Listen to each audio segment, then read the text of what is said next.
Oh, okay, now we're recording. Alright, let's start over again.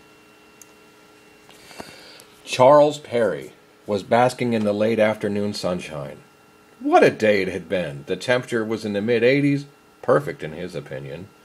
Azure-colored sky and a gentle breeze. He and his wife Colleen had just celebrated their 35th wedding anniversary with a trip to the Bahamas. 2 weeks of swimming in the ocean in the morning, lazing on the beach in the afternoon, and having excellent dinners at night. But his favorite part were the walks and the talks they took on the beach at sundown. The intimacy they shared on those walks was incredible. He was more in love with her now than he'd ever been. Now he was taking pleasure in the fact that his life, for all intents and purposes, was perfect.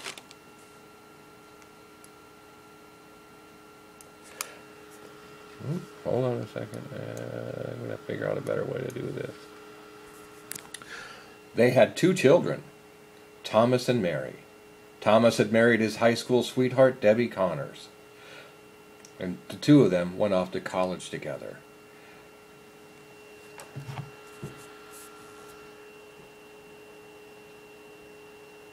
Both had taken up business majors and now at the ages of 35 and 34 respectively, they were on the fast track to upper management.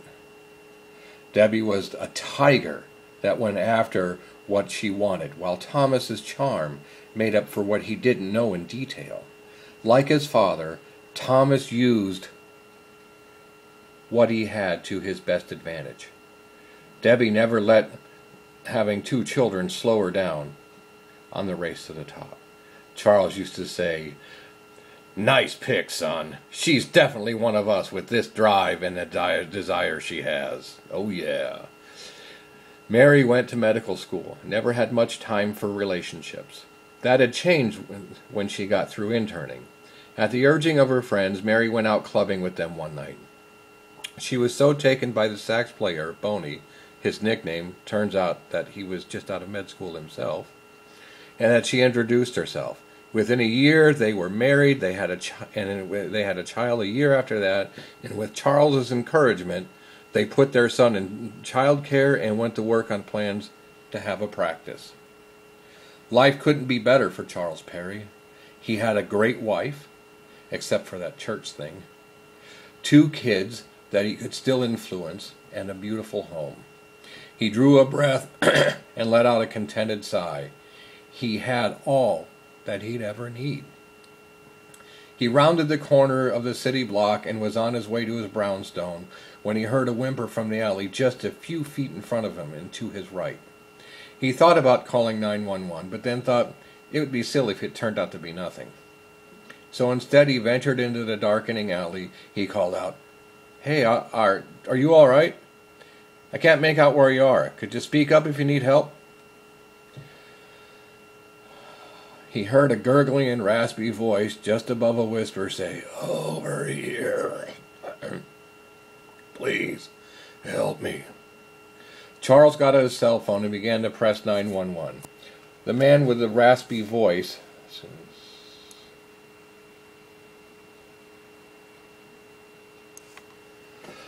struggled to get some words out.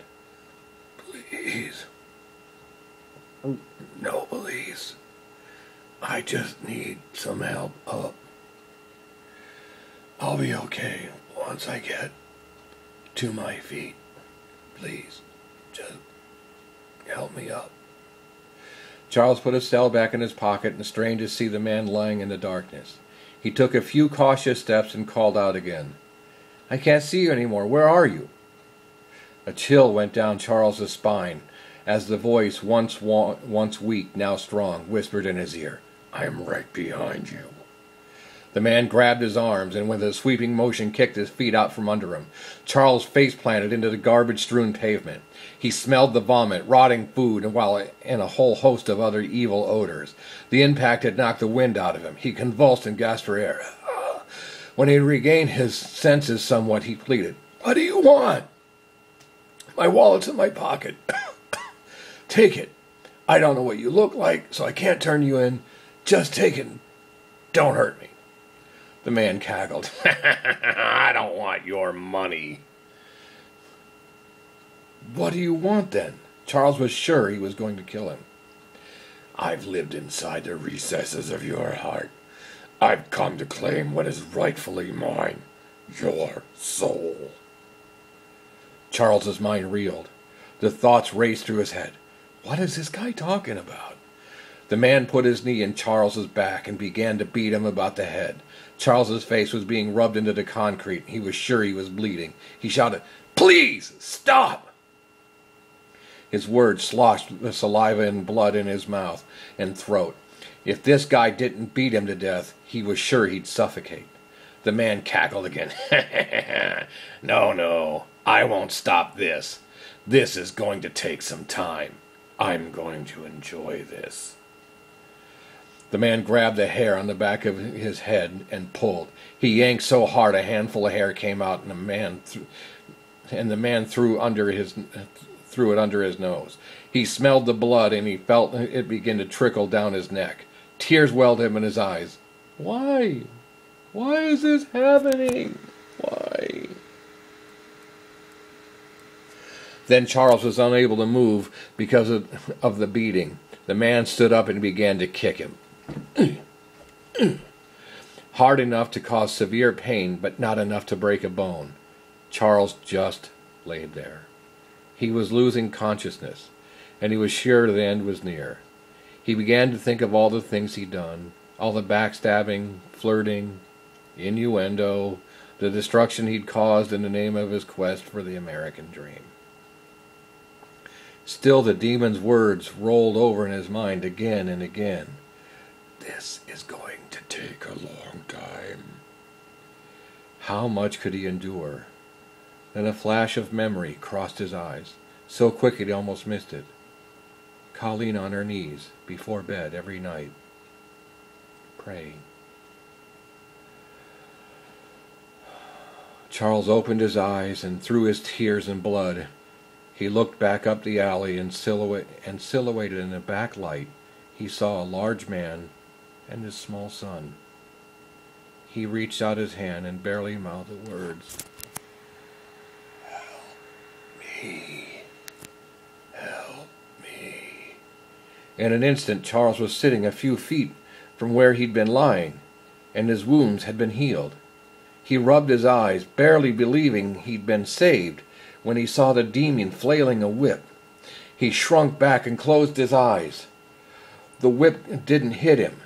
He looked down and he saw that the sun had taken his place, and the demon was whipping him with an unmatched fury. Screaming obscenities as he beat the sun harder and harder, the sun lay there. All of Charles's wounds were upon the sun, and not only that, but his back had been ripped open to where Charles could see the sun's bones. The sun did not murmur or cry. He just lay there and took Charles's beating. The demon grabbed the son's head and turned his head towards Charles. Charles gagged as he fought the urge to throw up. The son's face had become so battered it was unrecognizable. The son cast his eyes at Charles, expecting to see pain, anguish, or hate for what he was enduring. Charles saw none of that. He only saw eyes filled with love. Charles began to wail, "This is not what I wanted. Please, stop hitting him. Please. Please. Please." Then the last streak of sunlight shone down the alley on the demon's face. Charles looked up in horror, for the face he saw was his own. Charles blacked out.